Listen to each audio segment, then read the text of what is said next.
पवित्र અને પુણ્યશાળી ધરા ઉપર શ્રી સદગુરુ મહારાજ પરમ પૂજનીય વંદનીય બ્રહ્મનિષ્ઠ બ્રહ્મક્ષોત્રીય બ્રહ્મજ્ઞાની એવા શ્રી ભગવાન રામજી બાપુના ચરણોમાં કોટી કોટી દંડવત પ્રણામ તથા हमारे सदगुरु महाराज श्री परम पूजनीय वंदनीय श्री दयारामजी बाबूना चरण में कोटि कोटि वंदन, माताजी चरण में पण कोटि कोटि वंदन तथा वनराज भाई ने कोटि कोटि वंदन, धनाबा ने कोटि कोटि वंदन, सीताबा ने कोटि कोटि वंदन, जडीमा ने चरण में कोटि कोटि वंदन।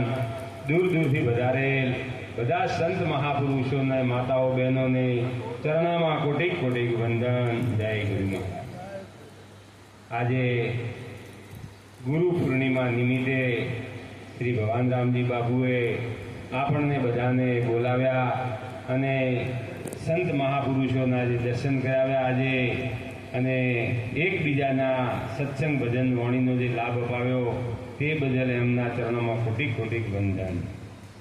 केम के बड़े भाग्य मनुष्य पावा सुर दुर्लभ सदग्रंथ ही गावा। आ 84 लाख अवतार फरता फरता देवों ने दुर्लभ एवो एक आपने मनुष्य जन्म मळ्यो एक आपड़ा आવો भाग्य कहेवाय।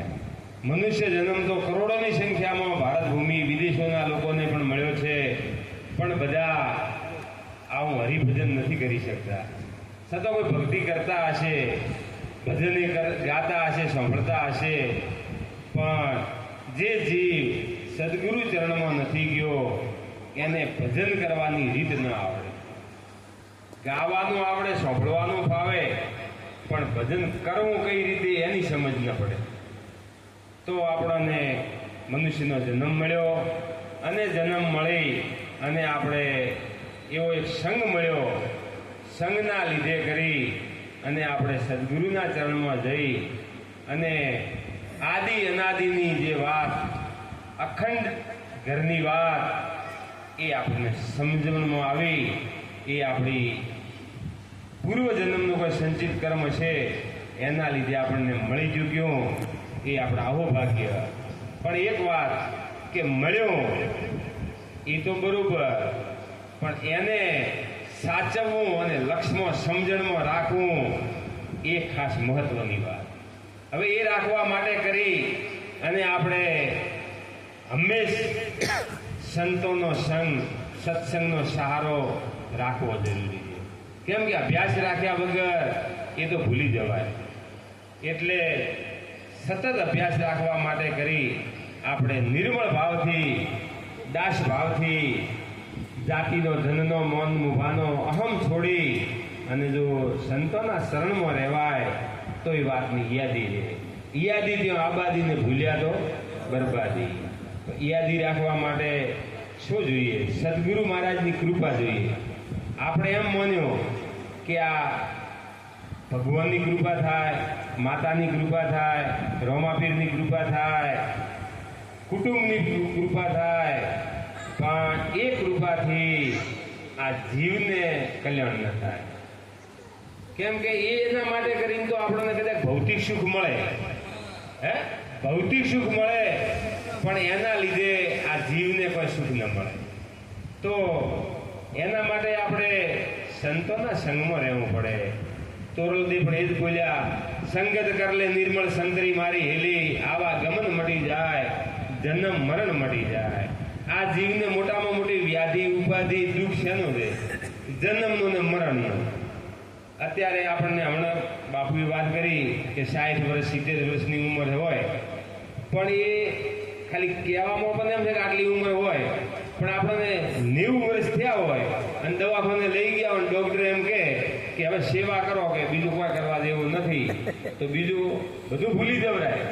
ए डॉक्टरनी वात ज रात दिवस याद रहे। एम आपने माया अने परिवार ए बधुं भूलातो नथी। ए कोण भूलावे? ए संतो, सद्गुरु महाराज। अने जो यादी रही होय तो सद्गुरु महाराजे उपदेश में शुं कीधुं? नोम रूप गुण थी चौथा पदनी बात करी, ए अविनाशी पदनी बात करी। ए वातनी यादी राखवानी छे। ए केनुं स्वरूप छे? એ પોતાનું જ સ્વરૂપ છે। પોતાનું સ્વરૂપ આપણને ગુરુ મહારાજે ભાન કરાયું એની યાદી રાખવાની છે. પણ આપણે તો બીજું બધું પાછું જે માયા છોડાઈ હતી એ માયા પાછી વિટાઈ ગઈ અને સાચી સમજણ આલી ભૂલાઈ ગઈ. સમજણની છે વાત સાધુભાઈ, આ તો સમજણની છે વાત. સમજેલા નર તો કશું ન બોલે, મીટે સકલ ઉત્પાદ. શેની સમજણ રાખવાની? પોતાની સમજણ તો ભૂલી ગયા અને બીજી બધી યાદ રાખી તો એનાથી આ જીવનું કલ્યાણ થાય નહીં. એના માટે આત્મ સ્વરૂપની વાત જાણવા માટે સદગુરુ પાસે જઈ આત્મ જ્ઞાનની સમજણ લેવી પડે. હવે આત્મ જ્ઞાનની સમજણ એ આધ્યાત્મિક જ્ઞાન કહેવાય, અપરોક્ષ જ્ઞાન કહેવાય. તો એ જ્ઞાન ભૌતિક જ્ઞાનની ભૂલવણી થાય, ભૂલાય તો એ જ્ઞાનની વાત સમજાય. એક બરણી હોય એમાં સાસ ભરેલી હોય તો 2 લીટરની જગ્યાએ 2 લીટર દૂધ રેડાય નહીં. દૂધ લેવું હોય તો સાસ ખાલી કરવી પડે. એમ આપણને આદિ ને અંતની વાત જે સમજણમાં પડી છે એ વાતને જ્યાં સુધી સાચી માનીને બેઠા તો અનાદિની અનંતની વાત આપણને ઘેર બેસે નહીં. આદિ અનાદિની જે વાત છે એના ઉપર જે અનંતને અનાદિની વાત સમજવા માટે એ આત્મજ્ઞાનની વાત. નરસિંહ મહેતા પણ એ જ વાત બોલ્યા કે જહાં લગી આત્મ તત્વ ચીન્યો નહીં તહાં લગી સર્વ સાધના જૂઠી, મનુષ્ય જન્મ પૂરો ફેલ ગયો જેમ માવઠાની વૃષ્ટિ ઉઠી. તો એ જ્ઞાનની વાત સદગુરુ મહારાજ સમજાવે. મહાપુરુષોએ કહ્યું જ્ઞાન ગંગાનો મહિમા મોટો મુક્ષે કયો ન જાય, જેના આગળ હરિજન હરિગુણ ગાય તો નિત્ય ગંગામાં નાય. ધ્રુવજી નાયા, પ્રહલાદજી નાયા, હેતે નાયા હનુમાન, પ્રીત કરીને રાજા પરીક્ષિત નાયા, જોગી સુખદેવ ગુણ ગાય, જેના આગળ હરિજન હરિગુણ ગાય તો નિત્ય ગંગામાં નાય. હવે એ અપરોક્ષ જ્ઞાન આત્મ જ્ઞાનની વાત સદગુરુ મહારાજે સમજાઈ હોય તો આપણને અત્યારે ચાલુ નોણાની સમજણ હોય તો જે બંધ થઈ ગયેલો નોણાની થપ્પી બંડલ કોઈ આપે તો એ 5000 રૂપિયામાં 1 લાખ રૂપિયા આપે તો આપણે લે. પણ આપણને તો કોઈ અજ્ઞાની જીવ મળે તો એ જૂની જે બંધ થયેલી વાત ગુરુ મહારાજે બંધ કરાયેલી વાત તાજી કરાવે તો આપણે તો એ વાત તરત સમજી જાય. અને ગુરુ મહારાજ વારે ઘડીએ મહિને 2 મહિને વારે ઘડીએ એ વાત કરે એ આપણને ઘેરમાં નથી. બોલો આવી પૂછે ભાઈ તમે કોણ? તો કે આ હું જાતિવાળો, હું દેહવાળો, હું ફલાણાનો દીકરો, હું ફલાણાનો બાપ, હું. એ પાછું તૈયાર થઈ જાય. એ ભૂલાતું નથી. કેમ કે એક બેન હતા તો એક છોકરાને ઇંગ્લિશ મીડિયમમાં ભણવા મૂક્યો અને એ મેડમે એને ઇંગ્લિશ શીખવાડતા હતા એટલે ઊંટનો સ્પેલિંગ શીખવાડ્યો. એટલે કે આ ઊંટને ઇંગ્લિશમાં શું કહેવાય? એટલે કે કોમલ કહેવાય. એટલે એ શીખ્યો, દઢ થયો ઘરે આવ્યો એટલે શેરી આગળ ઊંટ નીકળ્યો એટલે કે મમ્મી મમ્મી કે કોમલ જાય. મમ્મી 2 લાફા માર્યા કે ચાલા આ તો કે તું દરરોજ કે છે પાછું કરી બીજું કહેવા મળ્યો કે તો પાછું કરી ઊંટનું દઢ કરાવી દીધું. શાળામાં ગયો એટલે બેન કે કાલનો ભણાવેલું બોલ તને યાદ રહ્યો? તો છોકરાને ઊભો કર્યો કે આ સ્પેલિંગ બોલ્યા કોમલ એને શું કહેવાય? તો કે એ તો ઊંટ છે કે. બેને બીજા 2 લાફા માર્યા. ડબલ માર ખાવી પડી કે નહીં? તો એના કરતાં આપણે ગુરુજીને જમવું જ નહીં. ડબલ માર તો ખાવી ન પડે. આ બાજુ ગુરુનો પ્રેશર આવે, આ બાજુ અજ્ઞાનીનો પ્રેશર આવે. પણ એ 2 માંથી છૂટવું હોય તો કેની મતી લેવી પડે? ગુરુની મતી લેવી પડે. સાહેબ સેવક એક મતી મતીમાં મતી મિલી જાય. આપણે ગુરુની મતીએ ચાલવું પડે.